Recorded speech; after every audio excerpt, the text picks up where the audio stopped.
tarii baay'een keessan argitaniitu maatii keessaas ta'uu danda'a hiriyaa keessanis ta'uu danda'a karaa irratti deemtanis namoota gaggabdoon kufanii yeroo isaan kufan argitaniitu ta'uu danda'a. Namni gaggabdoo qabu tokko mallattoo akka beekan agarsiisu beektu qaamni isaa harki isaa miilli isaa hin hollata afaaniin oomacha yookiin immoo gorora baasaa iji isaa ol gaggalagala mallattoowwan kunniin nama dhibee gaggabdoo qabu irratti argamu jechuudha. Kanaaf mallattoo akkasii nama qabu yookiin namni tokko sin biratti kufee yoo gaggabaa jira ta'e gaggabee jira yoo ta'e maal gochuu qabdu? Nama akkasii yoo argitan maal gochuu qabdu? Baay'een namoota parsantii 90 ol waan isaan godhan tokko sitti waan sirrii fakkaatu garuu sirrii hin taane waanuma walitti dhufeef jedhanii sirrii jedhanii fudhatu. Namoonni baay'een nama gaggabdoon kufe yeroo argan kiribiitii itti aarsu. Kiribiitii beektu baay'een keessan. Kiribiita jechuun maal akka jedhamu bakka biraatti. Kiribiitii ibiddatti aarsaniitu harkatti qabanii funyaanitti qabu. Loojikii kana dudduuba jiru naan galle gama fayyaati wanti hangammaatti taa'e hin jiru. Kun waan tokko hin fayyaduuf. Warri kaan immoo fiiganii faantaa qabanii utuma hin gaggabaa jiru faantaatti kennu. Okay, dhugaatii kennuuf hin gaariidha garuu yeroon isaa itti kennan kun yeroo akkamiidha kan jedhu immoo kaafee ilaala jechuudha. Egaa kabajamtoota hordoftoota keenyaa nama dhibee gaggabdoon kufe tokko yommuu argitan wanti isin gochuu qabdan inni guddaan namni dhibee gaggabdoo qabu tokko naannoo isaa fakkeenyaaf yeroo kufutti yookiin immoo yeroo kufuuf jedhu mallattoo agarsiisuu danda'a. Namoonni muraasa irratti beekuu dandeessu. Tarii maatii keessaa mallattoon jalqaba namni gaggabdoo kufuuf jedhu agarsiisu wayii inni jiraata.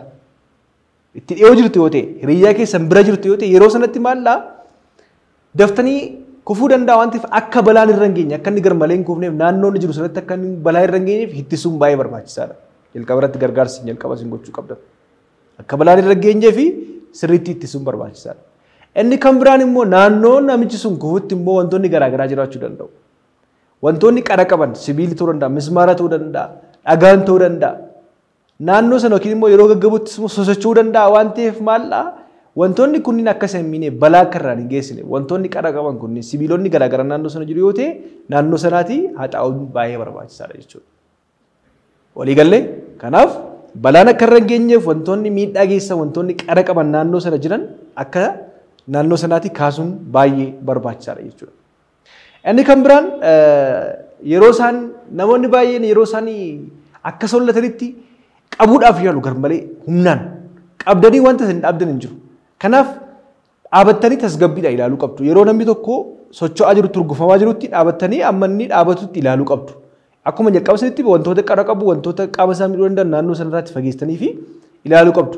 Namoonni baay'een gadi qabu. Gadi qabaniitu maal gochuudhaaf yaalu akka inni hin kufneef gochuun gaariidha. Fakkeenyaaf tariitii naannoo sana sireerraa jira yookiin akka inni hin kufneef eeguun gaariidha. Sireerra jira yoo ta'e lafas immoo jiraatii immoo naannoo boollaatti akka hin kufneef eeguun gaariidha. Kana ta'uu baannaan garuu humnaan gadi qabuudhaaf yaaluunis dogoggora guddaadha jechuudha. Kanaaf humnaan gadi qabuudhaafis hin yaalina. Inni kan biraan immoo mataa isaanii boraafachiisu. Gaggabaa yeroo ta'e xixiqqoo tokko turuu danda'a waan ta'eef mataa isaanii jala waan lallaafaa uffata ta'uu danda'a. Uffata yookiin immoo wantuma lallaafaa wayii ta'uu danda'a. Carqiis ta'uu danda'a. Mataa isaanii jala kaa'uudhaan boraafachiisuun baay'ee barbaachisaadha. Akka isaan boraafatan gochuun baay'ee gaarii jechuudha. Namoonni kunniin yeroo isaan gaggabanitti yeroo isaan gaggabaa jiranitti amma isaan obbaranitti boraafachiisuun baay'ee barbaachisaadha jechuudha. Qilleensa fudhachuudhaaf akka isaaniin mijatutti immoo cinaachaan utuu ciibsamee gaariidha. Fakkeenyaaf cinaachaan gara bitaatti gorsisanii boraafachiiftanii cinaacha gara bitaatti akka isaan ciisan gochuu. Of baruudhaaf xiqqoo daqiiqaa xiqqoo muraasatti fudhachuu danda'a waan ta'eef gara cinaacha gara bitaatiin ciisee namni suni akka inni boraafatu yookiin immoo akka inni maal ta'u jechuudha akka inni boqotu gochuun barbaachisaa jechuudha. Qilleensa gaarii qilleensa gara keessaatti fudhachuudhaaf sirriitti fudhachuudhaaf akka saaftuutti akkuma nama isinitti himee gara bitaatti ciibsanii boraafachiisuunis baay'ee barbaachisaadha jechuudha. Hanga isaan obbaranitti immoo fakkeenyaaf biraa deemuun hin barbaachisu itti dhiyeenyaan calleessanii hordofuu ilaaluu baay'ee barbaachisaadha jechuudha. Naannoo morma isaanii fakkeenyaaf naannoo morma isaaniitti immoo uffata isaan qabu yookiin immoo faaya garaagaraa kanneen mormaa ta'uu danda'a kan isaan qabu. Karabaatas ta'uu danda'a fakkeenyaaf namoonni karabaata uffatan jiraachuu danda'u wanti isaan qabu yoo jiraate isa hiikuu fi yookiin immoo faayawwan sana yoo jiraatan faaya sana irraa baasu maaliif yeroo sosochootti yeroo diriirutti hudhuu danda'a waan ta'eef morma isaa hudhuu danda'a waan ta'eef akka maal ta'u gochuu jechuudha akka inni wantoonni isa hudhan yoo jiraatan irraa baasuun baay'ee barbaachisaadha jechuudha. Inni kan biraan wantoota isin gochuun qabna jalqaba irratti beera wixxifannaaf sochii isaan gochaa jiran ittisuudhaaf yaaluun hin barbaachisu. Maaliif inni yoo ofiisaatti daqiiqaa muraasa booda hin dhiisa waan ta'eef isaaniin ittisuudhaaf yaaluun hin barbaachisu jechuudha. Inni kan biraan immoo wanta kamiyyuu afaan keessa kaa'uun hin barbaachisu. Yeroo garaagaraatti namoonni yeroo isaan akkas ta'anitti dhaqanii maal kennuufi faantaa fa'aatti qabu. Dhugaatii garaagaraa fa'a bishaan fa'aatti qabu. Kun dogoggora.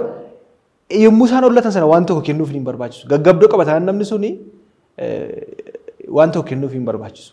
Hollachaa taanaan eegdanii erga hollachuun isaa dhaabbatee xiqqoo erganni xiqqoof baraa dhufeeti booda maal gootu jechuudha akka ergannoof baraa dhufeeti laattuuf jechuudha. Bishaanis ta'ee wantoota mi'aa qaban faantaas haa ta'u maalis haa ta'u bareedas haa ta'u yeroo kana laattuuf ergannoof baree booda erganni sochiin sun irraa dhaabbatee akkasumas immoo erga namni sun of baree booda kennuufii qabdu.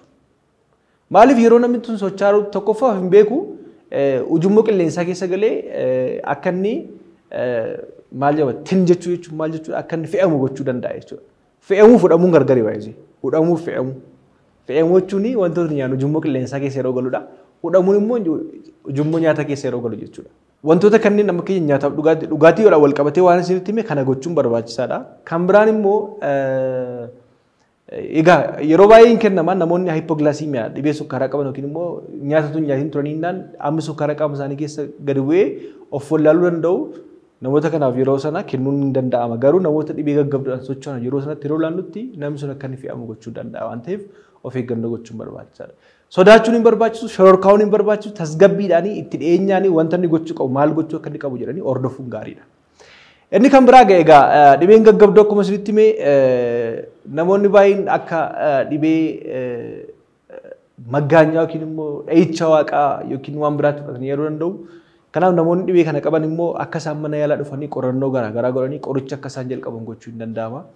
Maaliif namoonni dhibee gaggabdoo qaban egaa yeroo baay'ee naannoo biskileetii fa'aa oofuun hin gorfamuu fi yookiin immoo iddoo garaagaraatti yookiin immoo bakka hin taanetti kufuu danda'u waan ta'eef isteeppii irraatti kufuu danda'u yookiin darajaa yookiin immoo sadarkaa gulantaa yeroo ol ba'an kufuu danda'u.